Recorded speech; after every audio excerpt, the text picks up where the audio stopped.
Hi friends, అందరికీ నమస్కారం. నేను మీ చందుని. మీరు చూస్తున్నారు చందు ఎడ్యుకేషనల్ తెలుగు యూట్యూబ్ ఛానల్కి స్వాగతం. ఈరోజు ఈ వీడియోలో మన టాపిక్ వచ్చి అంగన్వాడీలకు తీపి కబురు ఏమి, దాని గురించి పూర్తి సమాచారం ఈ వీడియోలో తెలియజేస్తాను. వీడియోని ఎక్కడ స్కిప్ చేయకుండా లాస్ట్ వరకు చూడండి. వీడియో చూసిన ప్రతి ఒక్కరు మన ఛానల్ని ఒక లైక్ చేసి కింద ఉన్న సబ్స్క్రైబ్ బటన్ని సబ్స్క్రైబ్ చేసుకొని దాని పక్కన బెల్ ఐకాన్ని ఆల్ నోటిఫికేషన్ రావడం జరుగుతుంది. లేట్ చేయకుండా టాపిక్లోకి వెళ్ళిపోదాం. అంగన్వాడీలకు తీపి కబురు. అంగన్వాడీలకు ప్రభుత్వం తీపి కబురు చెప్పింది.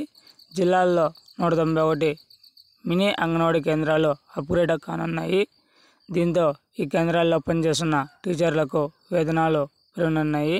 ఇక చూసుకుంటే ఎవరైతే అంగన్వాడీలు ఉంటారో వారందరికీ ప్రభుత్వం అనేది ఒక తీపి కబురు చెప్పింది, అంటే ఒక శుభార్త చెప్పింది. జిల్లాల్లో ఏవైతే 191 మినీ సెంటర్లు అంగన్వాడీ కేంద్రాలు ఉన్నాయో దాన్ని అప్డేట్ చేస్తున్నట్లు చెప్పింది. అక్కడ ఎవరైతే పనిచేస్తున్నటువంటి సిబ్బంది కానీ టీచర్లు కానీ ఆయాలకు కానీ వేతనాలు అంటే జీతాలు అనేది పెంచుతున్నట్లు ఇక్కడ మనకు తెలియజేస్తున్నారు. తమను మేజర్ అంగన్వాడీలుగా గుర్తించాలని, సహాయకులను నియమించాలని గత కొన్నేళ్ళుగా టీచర్లు ఆందోళనకు చేస్తుండగా తాజాగా ప్రభుత్వం ఈ నిర్ణయం తీసుకుంది. రామయ్యపేట, మెదక్లో ఈ జిల్లాల్లో 885 మేజర్, 191 మినీ అంగన్వాడీ కేంద్రాలు ఉన్నాయి.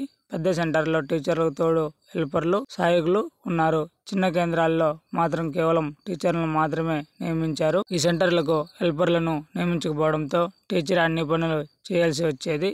చిన్నారులకు పూర్వ ప్రాథమిక విద్యతో పాటు పిల్లలు, బాలింతలు, గర్భిణీలకు వంట చేసి పెట్టాలి. ప్రతిరోజు వారి వివరాలు ఆన్లైన్లో నమోదు చేయడంతో పాటు రికార్డులను రాయాలి. చిన్నారుల కొలతలు సేకరించాలి. దీంతోపాటు తల్లిపాల విశిష్టత, పౌష్టికాహారం, గృహ సందర్శన చేసి పిల్లల తల్లులకు అవగాహన కల్పించాలి. ఇలా టీచర్లు పని ఒత్తిడితో నిత్యం సతమతం అవుతున్నారు. తమ కేంద్రాలను మేజర్ సెంటర్లుగా గుర్తించి వేతనాలు పెంచాలని గత కొంతకాలంగా వారు ఆందోళన నిర్వహిస్తున్నారు. ఎట్టకేలకు వీరి మొరను ప్రభుత్వం ఆలకించింది. మినీ సెంటర్ల టీచర్లను ప్రధాన అంగన్వాడీ టీచర్లుగా గుర్తిస్తూ ప్రభుత్వం ఉత్తర్వులు జారీ చేసింది. వీరికి పెరిగిన వేతనాలు 13,650 రూపాయలు వెంటనే వర్తిస్తాయని ఉత్తర్వుల్లో పేర్కొంది. ప్రభుత్వం తాజా నిర్ణయంతో జిల్లా వ్యాప్తంగా మినీ అంగన్వాడీ టీచర్లను హర్షం వ్యక్తం చేస్తున్నారు. మినీ కేంద్రాల టీచర్లకు వేతనం పెంపు. జిల్లాల్లో 191 మందికి ప్రయోజనం. అన్ని కేంద్రాల్లో హెల్పర్ల సదుపాయం. ఇలాంటి మరిన్ని లేటెస్ట్ అప్డేట్స్ కోసం మన యూట్యూబ్ ఛానల్ని లైక్ చేయండి, షేర్ చేయండి, సబ్స్క్రైబ్ చేయండి. Thanks for watching video. జై హింద్.